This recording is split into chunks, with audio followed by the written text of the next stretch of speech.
Class 8, ठीक है। कौन सा विषय है?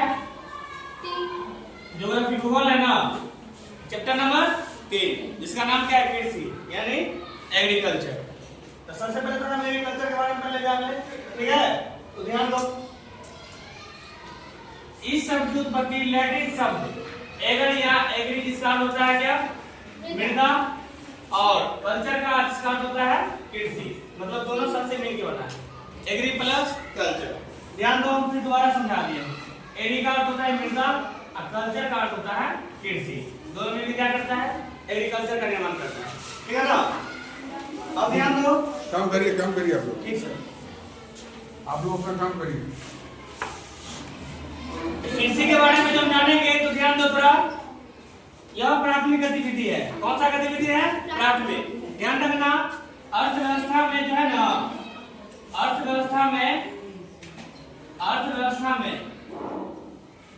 है ना 3 भागों में बांटा गया है। जैसे प्राथमिक क्षेत्र है ना, द्वितीयक क्षेत्र और तृतीयक क्षेत्र। ये सब क्या है? ठीक है ना। अर्थव्यवस्था में जो है ना, इसको 3 भागों में बांटा गया है। इसमें पहला आता है प्राथमिक क्षेत्र। प्राथमिक क्षेत्र में क्या आता है? प्राथमिक क्षेत्र में कृषि आता है। द्वितीय में कौन आता है? औद्योगिक क्षेत्र। और तीसरा में क्या आता है? सेवा क्षेत्र, ठीक है।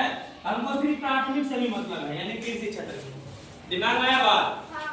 ध्यान रखना, यह क्या है? प्राथमिक गतिविधि है जिसके अंतर्गत फसल उत्पादन, पशुपालन, मिट्टी की जुताई का कार्य किया जाता है, जो क्या है? कृषि कहलाता है, ठीक है। कृषि के मुख्य प्रकारों के बारे में जान लो। कृषि कई प्रकार के है ना, जो कुछ विशेष और निम्न है, जो इस प्रकार के होगा। जैसे जीविका कृषि, जिसको हम जीविका निर्वाह कृषि कहते हैं। वाणिज्यिक कृषि यानी व्यापारिक कृषि, मतलब इसमें जो कृषि का कार्य होता है वो व्यापार के उद्देश्य से ही होता है।